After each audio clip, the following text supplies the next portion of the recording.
What's up, everybody, and welcome back to the Bogey Smalls channel. Today we're going to do an in-depth, full-on review of the shotscope V3.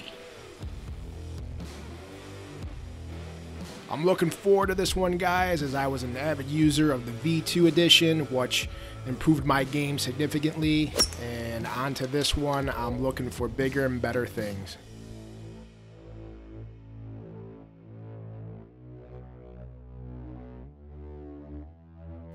So right out the gate, I wanted to give you guys a little showing of how it looks in different sunlight, as this one is much better than the V2, and I kind of want to get into the course review now. So pretty cool. The watch, first hole in, I'm noticing some subtle changes from the version 2 to the version 3. Obviously much easier to read, 100% easier to read. The color adds a addition to this that, I actually like, being that I have, poor eyesight. And sometimes it was hard to see on the just regular LCD screen from the older watch. Also, hazards show up in color, whether it's sand, water, that type of thing. So far, so good. As I go through on this review, I will definitely point out my pros and my cons for the new shotscope V3. Another thing too that I've noticed with the V3 that's a little bit different than the V2 is yardages. Yardages on the V2, although pretty darn close, the V3 seems to be really on point. So I don't know if it's just an updated GPS or what they're using, but the yardages seem to be almost dead on.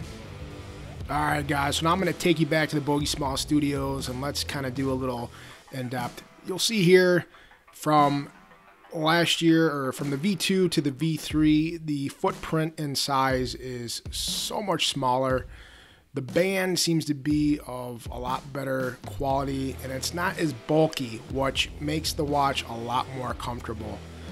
And you'll notice here in my cons, they're not necessarily cons of downfalls to the watch, but more so of personal preference. For instance, the charging cable here, as you'll see, it's a proprietary type cable, where I was so used to the other one and I could have multiple cables, whether I was at home or out on the course, to charge. The other con, if you want to say, is the tags. You don't get as many as you did in the V2 version. However, I did notice being out on the course that these tags do register a lot better than the old version.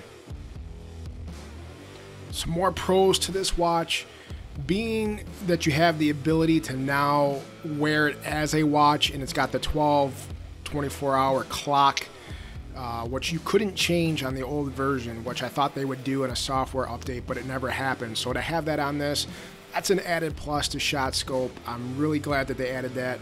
The watch is very fluent going through all the menus, just much more vibrant, much more easy to read. The sync times on this as well, compared to the V2, is much quicker. The fact that you have all the courses on the watch now and you don't have to sync them down to the watch is a added addition, and shotscope really hit the jackpot on that. Another, I guess if you want to say personal con, is this little baggie was pretty cool to have on the old version. It's not included on the V3, so that's just one. But like I said, it's a personal preference, because how many times are you going to use this little baggie? But it did make for an added touch on the old V2 version. And there you have it, guys. This GPS tracker will improve your game. The cons that I have are really personal preference, so get out there and get yourself one of the V3s. They are available for purchase on July 6th. Also, if you're interested in the V2, I'm giving my old one away, and if you check out the suggested video here, you'll be able to get yourself entered, as there's only a few days remaining.